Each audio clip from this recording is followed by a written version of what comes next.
एक बहुत ही शांत और हरे भरे गांव में लीला नाम की एक सीधी सादी लड़की रहती थी। उसका गांव इतना छोटा था कि वहां के हर घर में खुशहाली और प्यार का वास था। लीला की शादी एक दूर के गांव के युवक राघव से तय हुई, जिसके बारे में कोई ज्यादा नहीं जानता था। राघव दिखने में बेहद आकर्षक था। उसकी आंखें गहरी और तीखी थी, मानो वे कोई गहरा राज छुपाए हैं। लीला के माता पिता ने सोचा कि उनकी बेटी को एक अच्छा जीवन साथी मिल गया है, लेकिन गांव के लोग फुसफुसाते थे। वे कहते थे कि राघव का व्यवहार सामान्य नहीं है, वो किसी से ज्यादा बात नहीं करता था और उसकी चाल में एक अजीब सी फुर्ती थी। रात होते ही वो अपने घर के अंदर ही रहता और चांदनी रात में तो वो बिल्कुल भी बाहर नहीं निकलता। शादी के बाद लीला राघव के साथ उसके गांव चली गई। ये गांव उनके गांव से बिल्कुल अलग था। चारों ओर घने जंगल थे और हवा में एक अजीब सी खामोशी थी। राघव एक बड़ा सा अलग थलग घर में रहता था। शुरू में राघव ने लीला से दूरी बनाए रखी। वो उससे बहुत कम बात करता था और जब भी चांद पूरा होता था उसकी बेचैनी साफ दिखाई देती थी। वो रात में गायब हो जाता और सुबह थका हुआ और उदास लौटता था। लीला को उसकी यह रहस्यमय आदतें परेशान करती थी।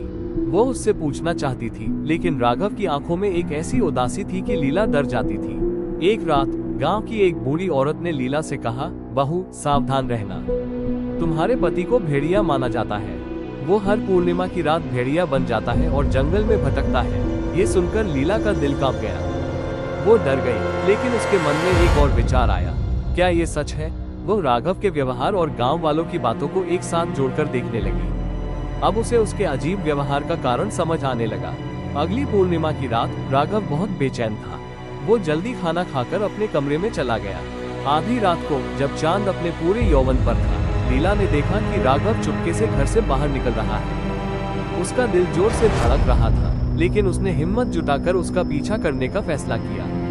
वो चुपचाप दरवाजे से बाहर निकली और घनी झाड़ियों के पीछे छिपकर उसके पीछे पीछे चलने लगी। राघव जंगल में एक गुफा के पास रुका। वहां रुककर वो आसमान में चमकते चांद को देखने लगा। अचानक उसके शरीर में हलचल होने लगी। उसकी हड्डियां चरमराने लगी, उसका शरीर तेजी से बढ़ने लगा और उसके कपड़े फट गए। उसके हाथ और पैरों से बाल उगने लगे और उसकी पीठ पर एक पूंछ निकल आई। कुछ ही पल में राघव एक विशाल शक्तिशाली भेड़िए में बदल गया। लीला ने ये सब अपनी आंखों से देखा। उसका डर अब सदमे में बदल गया था। वो अपनी आंखों पर विश्वास नहीं कर पा रही थी।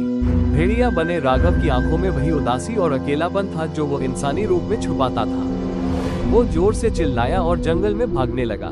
लीला को अब सब समझ में आ गया था। ये राघव का राज था। वो एक शाप से ग्रस्त था और वो भेड़िया बनकर भटकता था। वो राक्षस नहीं था, बल्कि एक पीड़ित था। ये जानकर लीला का डर खत्म हो गया और उसकी जगह पर प्यार और सहानुभूति ने ले ली। लीला ने हिम्मत करके भेड़िए के पास जाने का फैसला किया। उसने धीरे धीरे गुफा की ओर कदम बढ़ाए, जहां राघव वापस लौट आया था। वो अब फिर से इंसान बन रहा था, लेकिन बहुत कमजोर और थका हुआ था। लीला ने उसके पास जाकर उसे सहारा दिया। राघव हैरान था कि लीला डरी नहीं। उसने राघव के माथे पर हाथ रखा और कहा, मुझे पता है तुम कौन हो और मुझे तुमसे कोई डर नहीं है। मैं तुमसे प्यार करती हूँ, चाहे तुम जो भी हो। राघव की आंखों से आंसू बहने लगे। ये पहली बार था जब उसने अपना राज किसी को बताया था और उसने प्यार और स्वीकृति पाई थी, डर नहीं। उस दिन के बाद लीला और राघव का रिश्ता और भी मजबूत हो गया।